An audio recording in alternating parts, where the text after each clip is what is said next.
welcome to our November Meet the Team. I can't believe it's November already. How did that even happen? It's crazy, but we are recording this beginning section of our Meet the Team today. So we're going to be talking a little bit about birth and postpartum doula services.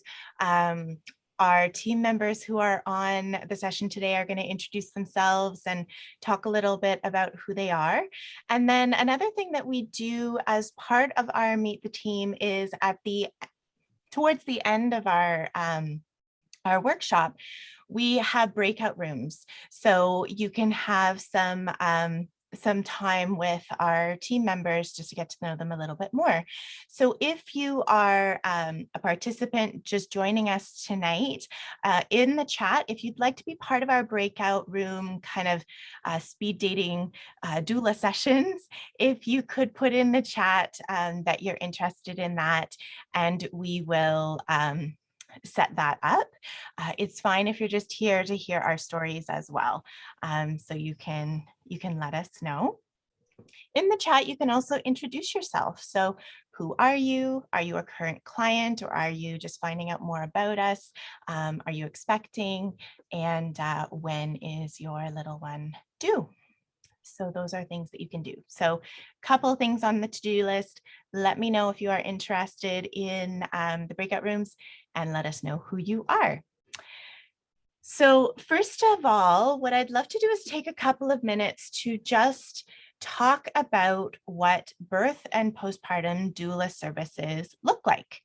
So very simply, birth doulas are kind of like a wedding planner for the birth of the baby.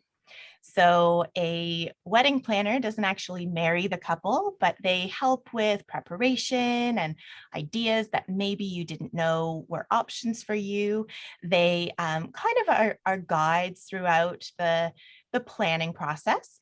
And then the day of, they're there to really help things go smoothly.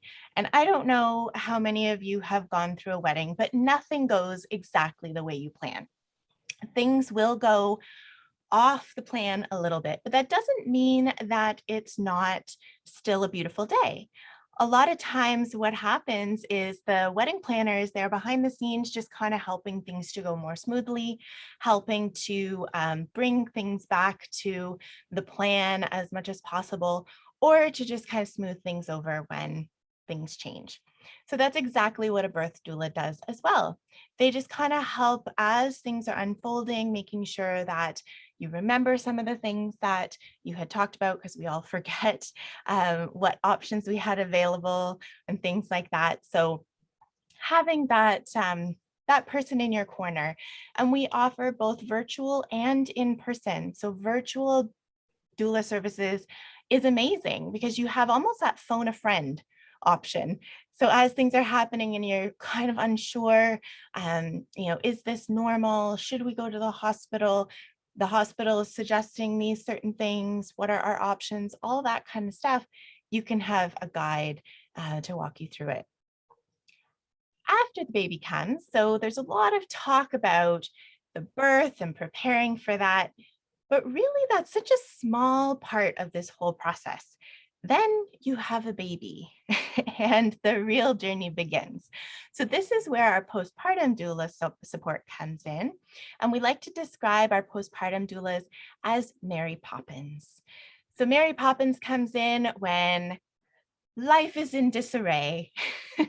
There's a lot of stress and questions, uncertainty, all of that. And Mary Poppins makes the sun shine bright. So our Mary Poppinses come in when families are very new to this process. There's a lot of uncertainty, insecurity, fatigue, recovery, all that stuff is going on. And so our postpartum doulas come in and they help smooth that out a little bit. They make suggestions, help with education, be an extra set of hands, and really empower the family to then take off and enjoy the journey as parents on their own. So Nanny McPhee is another kind of Mary Poppins type movie. And I love what she says: when you need me but don't want me, I must stay. but when you want me, but no longer need me, I must go. And that is like our doulas. You may want to keep your doula forever, but you don't need them after a certain point, which is what we do. We work ourselves out of a job. So that is very, very basic what our support is. But what we wanted to focus on today was giving our doulas an opportunity to introduce themselves, share a little bit of their awesomeness, which we're pretty biased. We think they're all pretty awesome, and have you get to know them a little bit more. And just a reminder, if you're interested in the breakout room session to get to know the doulas on a more one-to-one basis, please let me know in the chat. All right. So we already talked, we will have a question and answer period as well. So if you have any questions, anything you'd like to ask before we jump into the breakout rooms, please feel free to do that. So first off, I would love to introduce Jessica Payne on our team, who is a birth and postpartum doula, and I will let you take it away and introduce yourself. Thank you. Hi, everybody. I'm Jessica. I'm a birth and postpartum doula. I'm also one of the owners here at Helping Hands. So my job is kind of interesting. I get to do doula work, but I also get to do doula work, which is a fun workaround. But I'd love to be able to share a little bit more about my story, who I am, and what gets us going. And I think you'll find throughout our conversations today, a lot of us have overlaps with our journey of why we do, what we love what we do. And a lot of it just comes from doing heart-centered work. So the reason why I became a doula is kind of a funny story in a way. I was 15 at the time. I'm nowhere near 15 anymore. And my mom voluntold my aunt at the time that I was going to be going to her birth. Don't really understand why. I didn't have a deep interest in going to births. I'd never done one before. But I ended up loving it. I loved being her support. She had a very supportive partner, my uncle, and that was a little over 20 years ago. And I never thought about it as being a career path. I never thought about it as a role. I just was bearing witness to something pretty cool. But my mom also voluntold me that I would be supporting them at home like a mother's helper. And I had no idea what I was doing. I was a 15-year-old teenager, just available to hold a baby. But I loved it. I loved being able to witness that journey that she went through and realizing that it's a very raw and vulnerable time and a huge moment of transition. So my aunt then started to volunteer her friends and other family members, my cousins and other aunts, and I just started to show up to people's birth and just being another assistant. But I went off to school. I didn't really think much about it, and I learned about midwives. I learned more about maternal wellness. I learned more about the journeys and sometimes struggles that people go through a huge life transition. And I had an aha moment. Was that what I loved doing, what I was kind of voluntold to do, would be something that would bring me a lot of joy, but also for the clients that we work with. So that was some time ago, but I no longer just observe as a teenager. I'm there to be an extra set of hands and to help guide people to go through this experience with whatever's important to them. And that goes for birth and for that postpartum period. So my favorite thing about doula work, hands down, is the transition piece. It is the biggest life transition that anyone will ever go through with either becoming a parent or adding a child to their family and growing. And that keeps me here. That keeps me here to help people to walk through the joys and also the hardships of making that big change. And that's really important to have a guide to go through this and to be able to use your village and use your resources.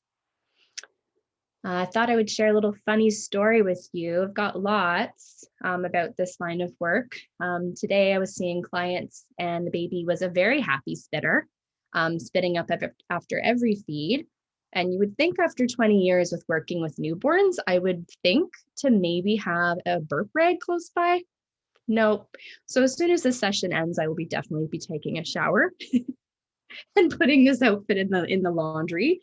But yeah, that's definitely a big thing. Babies that spit up are not necessarily a bad thing if they're happy about it. That's a normal part for a lot of babies as they're figuring out how much to eat and how to regulate their gas and all those new sensations.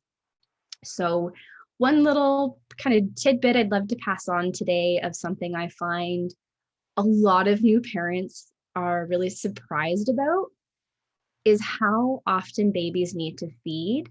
And I think a lot of people know that you need to feed a baby every 2 to 3 hours, starting from the beginning of a feed for quite some time. But when you're in it, it feels like a better part of your day is feeding. So what I would suggest to people that are going on this journey is prepare yourself for that. Get yourself comfortable. Think of how you can take care of yourself and do self-care during those feeds, whether it's always have a big drink of something yourself, have a snack every time, use pillows for comfort, get stools, invest in a good chair, take care of yourself, because a big part of your day is going to be feeding that little one, regardless of how you choose to feed them. So that's a little bit about me. I'd love to meet a little bit more of you in our breakout rooms and of course through questions at the end. So I'll pass the torch. Passing the torch over to Amanda, who is a postpartum doula on our team, and tell us a little bit more about you. Hi, I'm just hoping that there's not a loud bang from upstairs because there's a lot of children up there right now. So why I became a doula has to do with all the children upstairs. When I had my children, much like a lot of our families that we support, I did not have a lot of family around me here. They live far away and I kind of was winging it, doing it by myself. I didn't have a lot of friends who'd had children yet. And I just kind of felt a little lost and could have really used someone to come in and even just sit there and talk to me and tell me I'm doing a great job or give me some suggestions on how to make a few changes. And then later on, as my kids got older, I realized that this was a path I could actually go down and found this journey just kind of happening to me. And I'm loving it and really enjoying every minute of it. And one of the favorite things that I do experience when I'm working with families, and the thing that gets me going after a long night shift even, or even after a hard day shift sometimes, is when a family realizes that they're capable, they can do it and they're confident and they know how to work with their child and that they are the best person for their child. And I leave and they're just smiling and beaming and so ecstatic that they've figured this out. And I also really enjoy being there when it's a struggle for them because I can take some of it for them and they can let it out and feel like it's normal and don't have to be the only person experiencing it at that time. When I'm not doulaing, some of the things I enjoy doing, especially this time of year, is watching some really predictable Christmas Hallmark movies. And now my oldest daughter enjoys them with me, so that's really exciting. And then I have a lovely large dog who goes on 2-hour walks and still has tons of energy. So we do lots of that. For me, one of the most surprising things I find for new families is just how much your baby actually needs to be held, especially during the 4th trimester period that, I don't know if you've heard it referred to that way, but the first 3 months after a baby arrives, we call the 4th trimester. And it's a lot like they still should be in utero, but they're too big and they need to come out and join the world, but they still want a lot of that experience. And a lot of that involves being held, and that includes during the night, and it can be really challenging. So I love being able to come in and do that holding and getting those baby snuggles, but also just reassuring families that this is really normal and this is what they need and they'll grow out of it. But right now, take the time to enjoy holding them. That's it about me. And if you have any other questions, let me know later. Amanda, thanks for sharing a little bit more about yourself.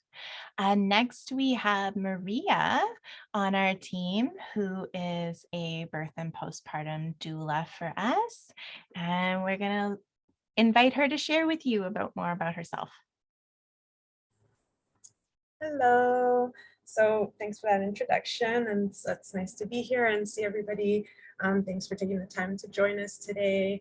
My name is Maria. As Kristi said, I'm a birth and postpartum doula. So why I became a doula is similar to Jessica's story. It's kind of like growing up, I was always the one in the family or in the friends group who was not like drawn to all the babies and helping people through that kind of transition period. Even as a young child, I remember helping my caregiver with her new baby. And it was always just something I was really passionate about. I just love the energy babies have, and I love helping people through that journey. And so I learned about doula work through a friend who had one, and I just kind of clicked, and I was like, wow, I think I would really enjoy doing that. And so here we are today.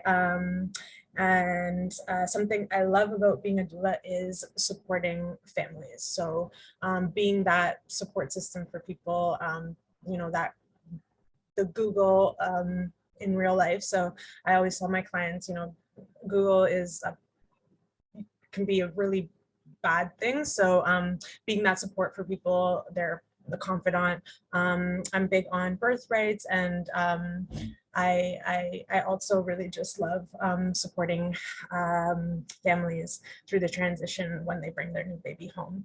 I love personally overnights are my favorite. It's always funny when you arrive, you know, the parents are just like, here, take the baby, I want to go to sleep. And then in the morning, it's like they're so refreshed, they feel so good, they're ready to tackle the day on their own, and they have, you know, they're rested, so they feel really good about that.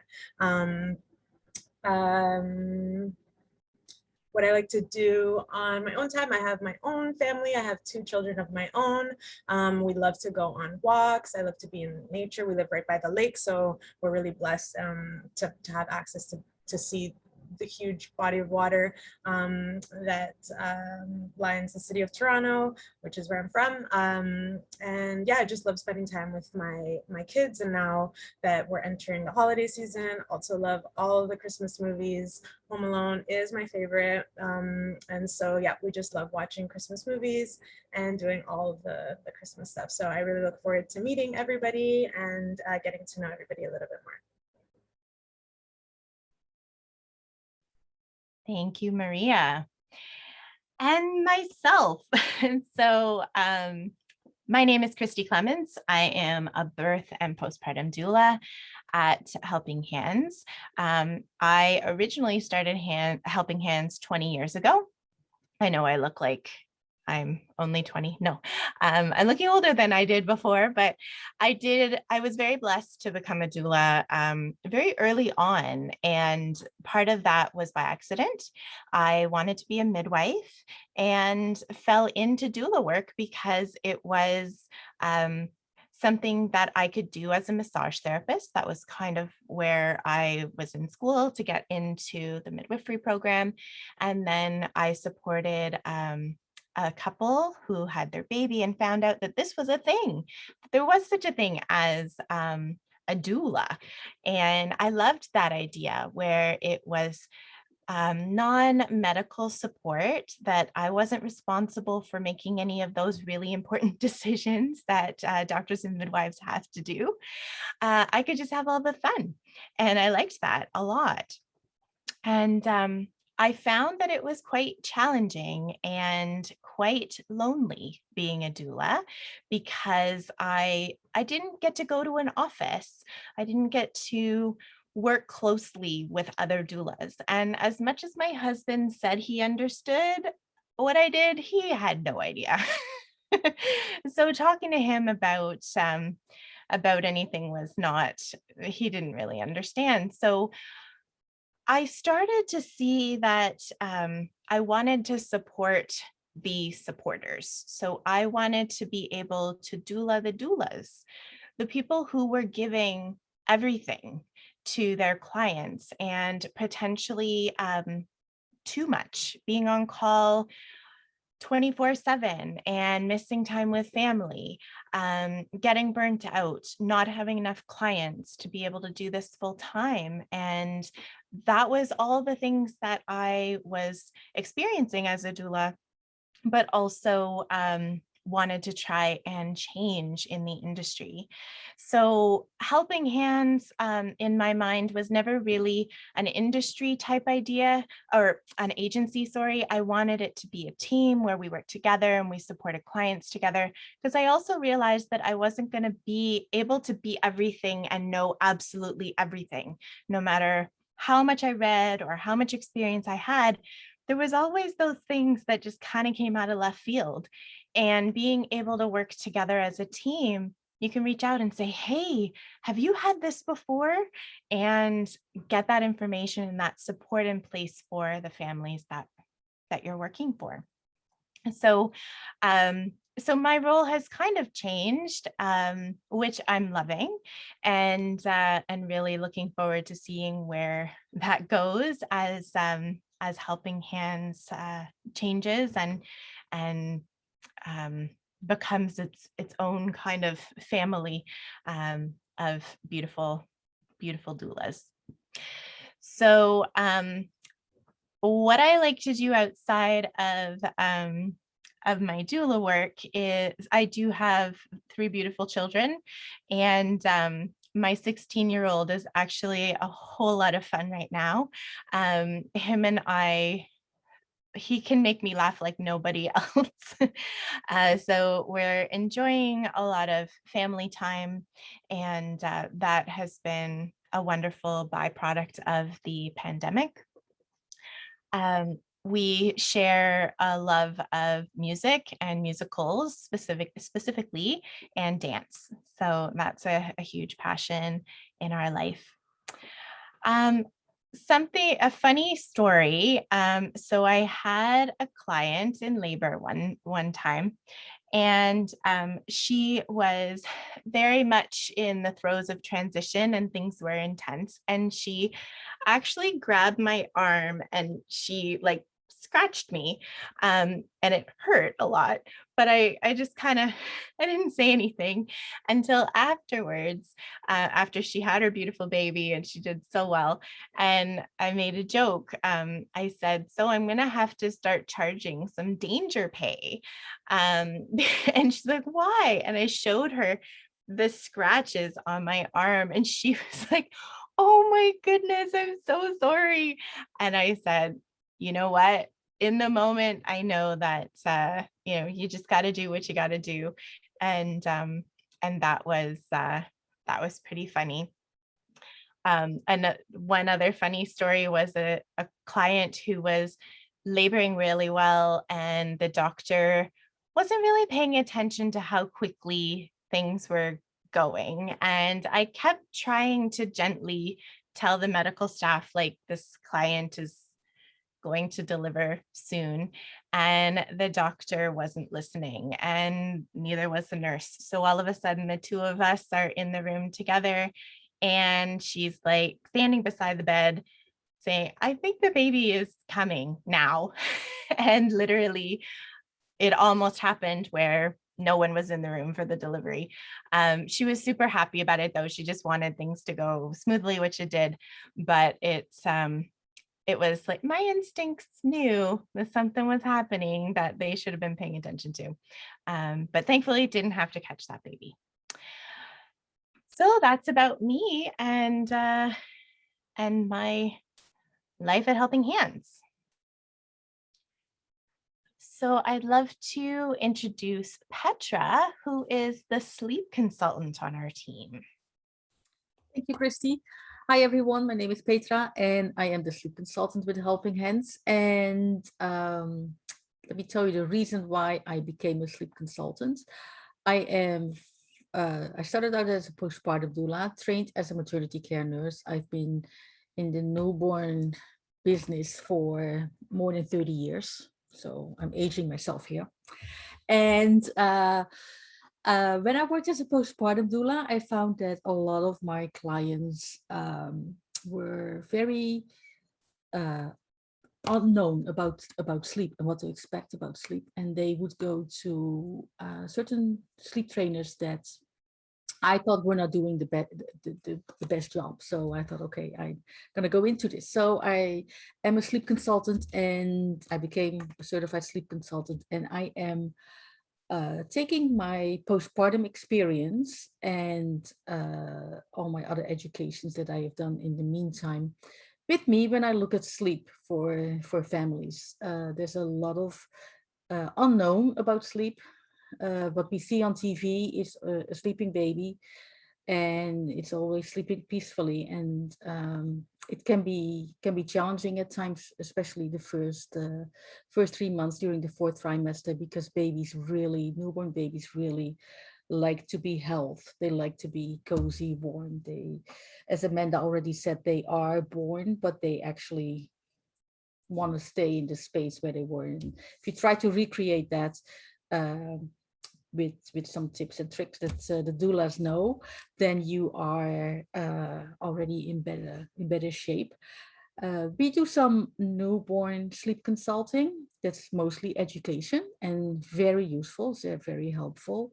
And really working on sleep with your baby to get organized sleep, like having naps really organized and timed, and having a real bedtime that's consistent every day, we can expect after 5 months, because most of it depends on brain development. So it's not that a baby doesn't want to sleep when it's a newborn, or it's not. We often hear that it is not good to hold a newborn baby to sleep, because now you will hold this baby to sleep for the rest of your life. Well, I have a 19-year-old and a 17-year-old, and they sleep independently. So really, no, don't worry about that. But all joking aside, newborn babies their brain is not developed yet for independent sleep. So holding your baby to sleep is the best thing that you can do. Holding your baby at any time is the best thing that you can do. So whatever other people are telling you is just let it go in one ear and out the other. And when you're in trouble, reach out to the office, and then we can chat, and I can educate you more about newborn sleep. Or if your baby's older, we can work on more organized sleep. So I'm always happy to help. And often if the doulas the postpartum doulas are having questions about a baby that they are working with, or a family that they are working with, and they are not totally sure, they get in touch with me, and we discuss, we chat, and we come up with some tips and tricks, and hopefully that helps. So funny stories. Well, I guess I already sort of mentioned it. I mean, it's not really funny, but I guess it's more surprising for new parents that babies are really not capable of independent sleep. So that is I think the most surprising that new parents come with is like, yeah, sleep is really challenging and can be really hard, but don't let it scare you. There's help, and there's always room for improvement. So no worries about it. Let me know when I can help you. Thank you. Thank you, Petra. Odessa, we would love to hear about you. Hi, good night, everyone. I'm happy to be here, and I'm happy to share with you.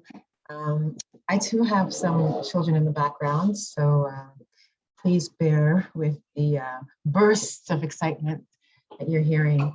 And so I became a doula. I took my first doula training in 2014. And I just, at that moment, I had been studying natural medicine. I'm a doctor in natural medicine, and I became really concerned about women and their relationship to their wombs, more specifically how they're birthing, and the kind of self-awareness, self-confidence, and self-autonomy that a woman carries in her pregnancy, during her postpartum, during her labor, interactions with her primary caregiver and her team, her circle of care, as well as how she transitions into her postpartum period, because most families will prepare for birth, but they do not prepare most of the time for the 4th trimester, which can lay you flat on your back. So that was how I entered in. I had already been doing work with women on hormone regulation, and so I did that. I think the favorite thing about my work are smelly babies. There's something about smelly babies and baby footies. I call them footies when you touch them and the toes open up and you kiss them up. I think this is the best thing in the world. And I think also for me, there's something about, and Jessica mentioned it too, there's something about being in the heart space. I think there are many doulas, people who do this kind of work, have an empathetic nature where you tend to, really be able to connect with people. And being with babies and connecting to that heart space really, I find, also helps parents to slow down because sometimes the idea of life in general, how it's shifted and what you have to do and how you have to transition and integrate and all of that.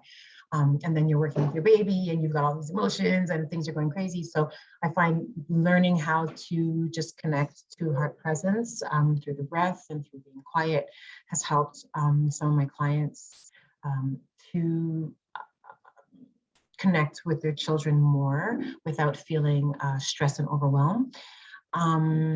That's part of why I do the work. Funny story. One of the babies that I was working with, I was doing a really great job of sleeping at night and eating, and everything was just going well. And then one night I was changing the baby, and I had the biggest spray of poop. Like I've had poop sprays before, but this was like a foot. I don't know, like. It was on me, it was on my leg, it was on the bed. It just went all, and Mom was right there too, and she was just like, oh my God, Odessa. And I was laughing because I'm like, what am I gonna do? Like, you're a baby. And she was like, you're laughing, why are you laughing? I was like, because this is hilarious. Like, I'm full of poo, it looks like curry. I took a picture, I sent it to my husband, and he can't handle poo. We have 4 children and he can't handle poo. So he was highly offended by the picture, so I had a really good laugh at this poop spray down my leg that looked like lentils or curry. So that was that. And so something that is surprising, I find that parents don't always recognize, specifically for moms who are breastfeeding, your breast milk, the quality of your breast milk is going to affect your baby, it's going to impact your baby's gut health as well.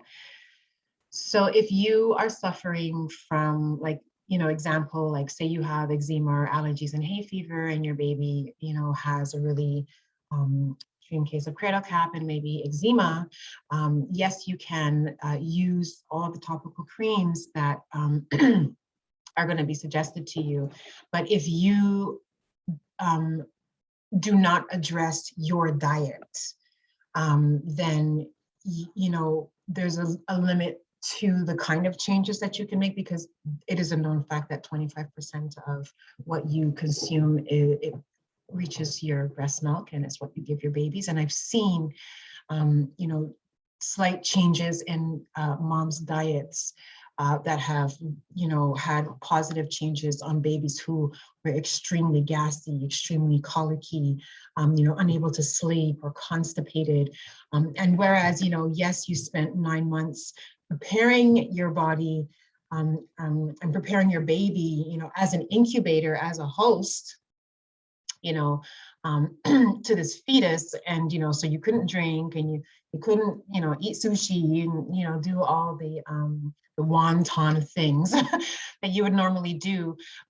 When baby arrives, if you do notice that baby is experiencing gas, colic, is a bit miserable, pay attention to what you're eating, because oftentimes there are a few shifts that you can make based off of that. And that's what I wanted to share with you. Thanks for coming to my TED Talk. here with Helping Hands. And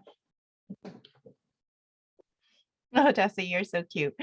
Thank you for sharing that nutrition tip. I think it's important for lactating parents to realize that they have to take care of themselves in many different ways. Getting enough rest, eating enough, eating nutrient-rich foods, all of that is important for the baby too, because you're giving that substance to them. All right, Jackie, we would love to hear from you. Hi, everybody. My name's Jackie. I started the postpartum doula field this year. I didn't know it existed before, and I wish I did when I had my own. I got into it because I too was looking into the midwifery field, and I found from talking to midwives that when you are working, your weeks are 50 to 60-hour weeks. You can have a shorter week, but when you're working, you are all in. And I have 3 kids myself, and for me, that I'm just not ready for that in my life at the moment. I also applied and didn't get in, so it was like nature's way of telling me this is not my path right now. But in that process, I was like thinking maybe I'll try to become a birth doula. But again, the schedule is a bit hard with the kids. And then I found out about postpartum doulas. Like, this is exactly what I'm looking for. I can manage the shifts with my kids, with school. And I was just drawn towards it because I really struggled with my first. I had mine in Australia with my husband. So it wasn't with my family. And it was really tough not having the support or even that sounding board to like ask questions. Is this normal? What's going on here? I just didn't have that person. And looking back, I would have really benefited emotionally and just educationally. So that's why I was like, oh, I would love to get into this field and help support other families during that time, because there's a lot of unknown, a lot of questions in which we do a lot of, we read a lot of books, we attend seminars, we have a lot of education in the newborn stages. So we are like this encyclopedia of knowledge. And if we don't have the answers that you're looking for, we have a lot of resources that we can tap into. So that's why I became a doula. My favorite thing about it varies. Like, I really like the fact that I'm constantly learning. Like, I'm still learning about every newborn. As much as they have similar patterns, they're individual beings, and they're different as well. So it's not the same. It's never the same, even with the same families.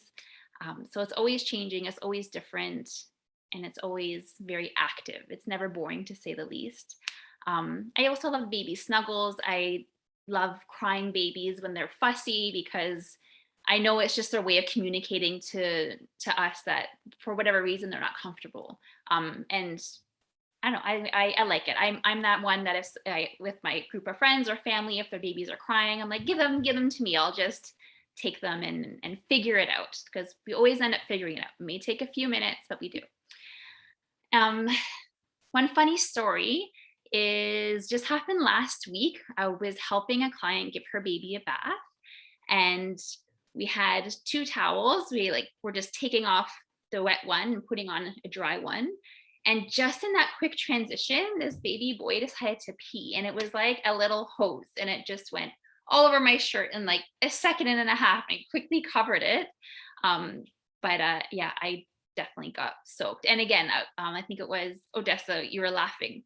I was too, laughing like, this is hilarious. I have baby pee all over me. And luckily I have a spare shirt in my bag, so I ended up changing. But the mom was like, oh, thank you for being so understanding. Like, it's fine, it's baby pee. It's really funny. At least it happened to me and not you, so all good. But that was very funny. And something I like doing when I'm not doulaing is I love Kids Art Hub on YouTube. I like to do it with my kids. So if anybody else have kids, it's just a really nice way to just do a little bit of drawing with some guidance. They like teach you how to draw. So that's what I like to do. Some things that I find that clients think that is surprising about that postpartum stage is that it actually takes time to heal your body. And you always hear, yes, you have to focus on self-care and it takes time to heal. But when you're in it and you're going through it, right, like my body actually has to heal from what happened from the labor or the birth.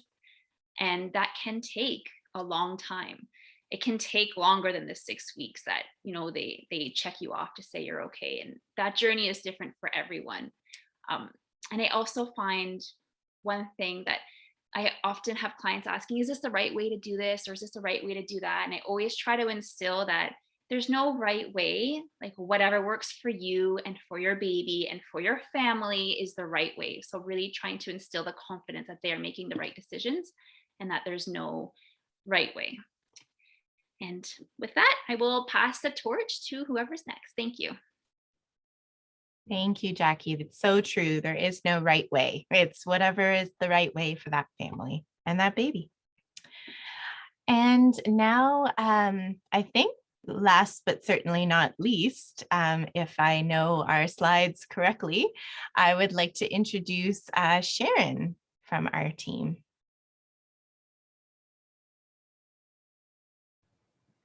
Hi, everyone. I'm Sharon.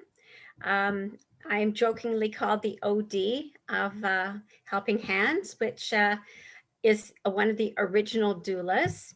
So I've been with Helping Hands for about 6-ish years. And I was told when I first started with Helping Hands that I've actually been a doula most of my life and was doula for the doula that I work for now. So helping her, you know, get through her life and help her with her kids and, you know, doing whatever's needed. And that's really what a doula does, is we're here for whatever you need. I really, really enjoy doing postpartum work. I am sort of stuck on night shift is my favorite.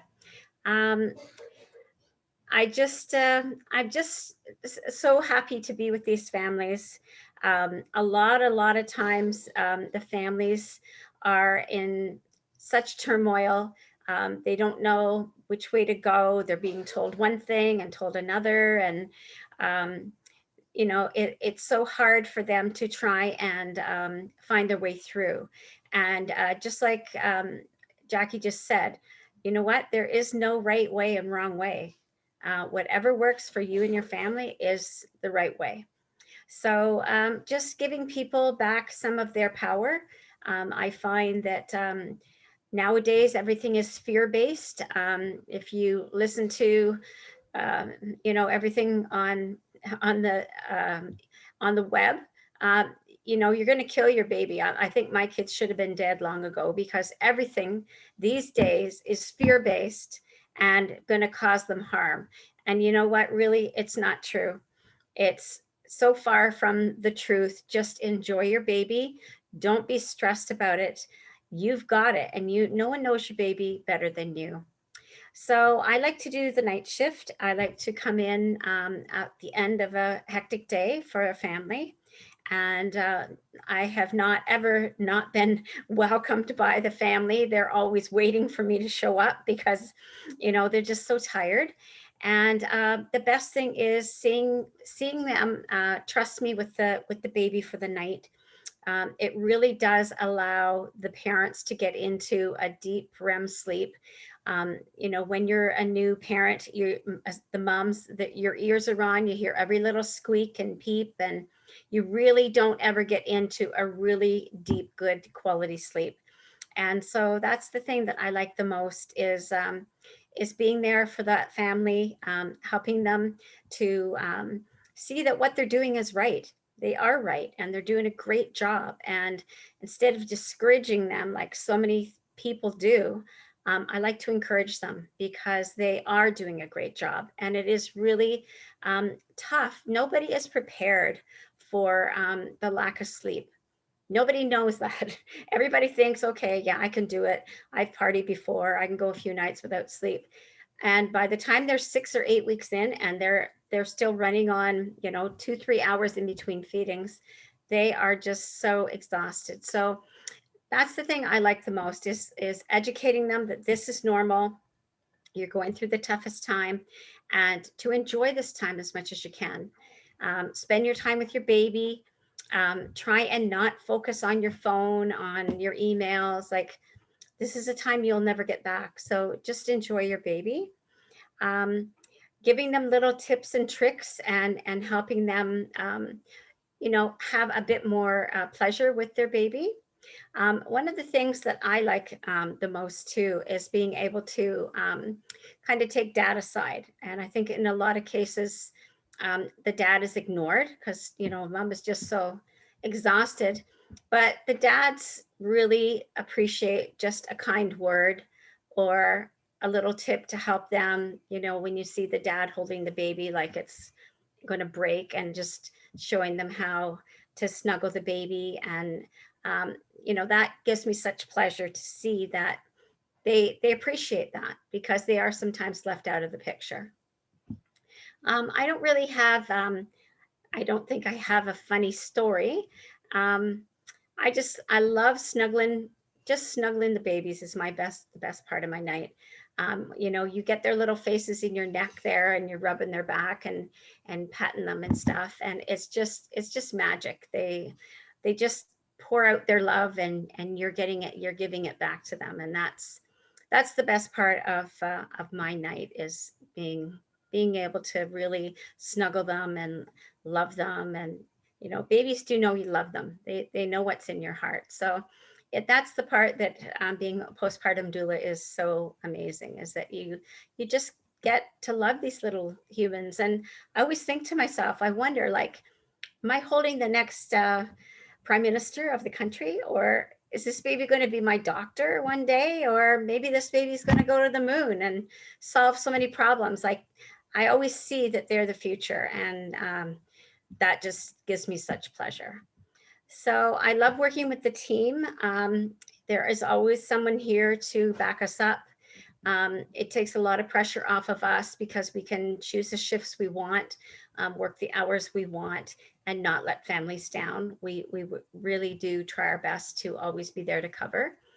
And Jess and Kristi are there, just like Giovanna and Drew, to keep things running smoothly, taking care of all the back office stuff, and allowing us to do what we do best. And that's just be there for our families, pass on lots of little tips and tricks, and just to, leave in the morning and just see that usually the mom is just been so refreshed having that time. Even when they've been up doing some breastfeeding, they're getting that deep sleep in between. So that's me. My favorite thing, other than doula, is I have a wonderful family. I have 2 daughters and I have 3 grandkids, and I am very much involved in their life. I'm fortunate enough to say we live our big fat Greek wedding family, because my daughter lives a few houses away from me, and the grandkids are here all the time, and it's chaos, and I love it. I'm just so glad to be part of this unique little crazy family that we have. And that's what I do for fun, spend time with them. And that's my story. Hope you got a little bit of information about all of us. All of the doulas bring a little bit of something different, which is nice in having the team, because you pick up different tricks and tips from all of us, and we all kind of complement each other. So that's me for the night. And I hope to meet somebody in the breakout rooms. And if you have any questions, please give them to us. We're here to help. Good night. Thank you for sharing that. Some beautiful tips there. And I think you highlighted so many things, but one thing to reiterate is that our support is just as much for the partners as it is for the expectant parent. And, being able to give tools on how to care for baby, and helping them get rested at night so that they are better prepared to manage things in the day is really important. So I had a question come up, and I'm hoping that some of our doulas will jump in. The question was, what help do you provide in the 5-hour day postpartum support? So some of what we do day and night is a little bit different. So do one of our postpartum doulas, or a couple, you want to jump in and just kind of give what we might do on a typical postpartum daytime shift?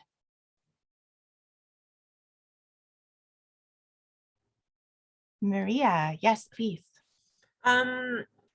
Basically, what I do when I enter the home or go to my shift is I ask, what do you want from me today? So what kind of support do you want?